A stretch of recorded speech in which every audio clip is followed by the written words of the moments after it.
Baik, pemirsa, kami ajak Anda kembali berdiskusi di siang hari ini. Di studio sudah hadir Direktur Eksekutif Voxpol Center, Pangi Sarwi Center, Pangi Sarwi Candi Agung, jadi center ya Bang. Kemudian ada Sena Bagaskoro dari politisi PDIP, kemudian ada AM Putranto, tim pemenangan Lutfi Yassin. Bang, ini kita coba bergeser ke yang kedua ya, topik yang menarik di Jawa Tengah adalah berkenaan tadi ada data menarik dari Voxpol. Ini mungkin Mas Seno dan juga Mas Putranto ini bisa melihat datanya 1 juta sampai 1,5 juta pendapatan orang Jawa Tengah itu ada 20%. Berarti tinggi ya, orang yang berpendapatan 1 juta sampai 1,5 juta ada di angka 20% begitu. Sedangkan isu berkenaan dengan yang menarik di Jawa Tengah yang menjadi perhatian dari Voxpol tadi adalah salah satunya adalah pekerjaan, sembako, kemudian infrastruktur begitu ya.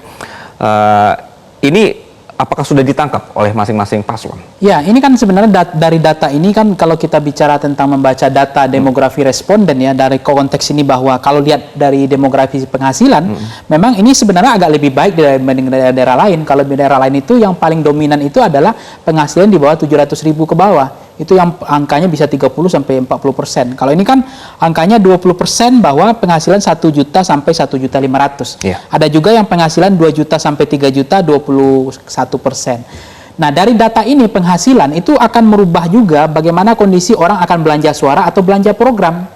Nah, kalau misalnya memang money politik, kalau dari data yang kita lihat penghasilan, ada yang mengejutkan dari data kita itu adalah ini data menarik sekali.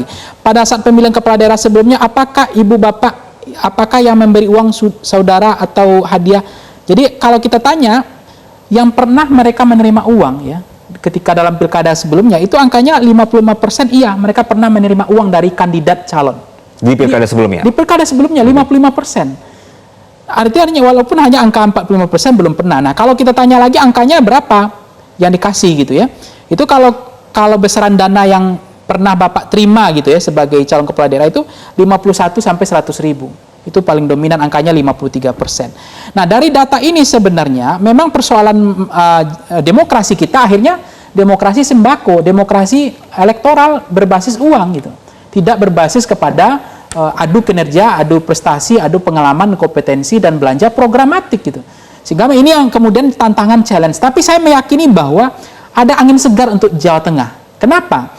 Karena partai ID di Jawa Tengah masih bagus, kemudian orang memilih tidak hanya sebatas karena figur atau sosok atau ketokohan atau karena public figure, tapi juga ada karena faktor ideologi, partai pengusung, konsistensi, keteguhan dari sikap-sikap partai selama ini juga menjadi preferensi mereka di dalam menentukan pilihan-pilihan politiknya. Gitu. Jadi itu yang menarik dari data-data yang kita temukan, meskipun memang pekerjaan di sini memang masih mendominasikan adalah pedagang itu 25%, ibu rumah tangga 21%, dan petani ada 17%.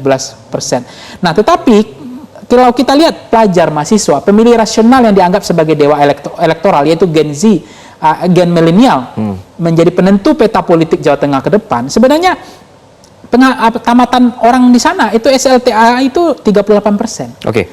Meskipun memang yang kuliah itu angkanya hanya 12,8%. Nah, di dalam konteks data, memaknai data ini sebenarnya ada angin segar, tapi ada hal yang perlu, kekhawatiran yang perlu kita pertimbangkan soal yang tadi pernah menerima uang gitu.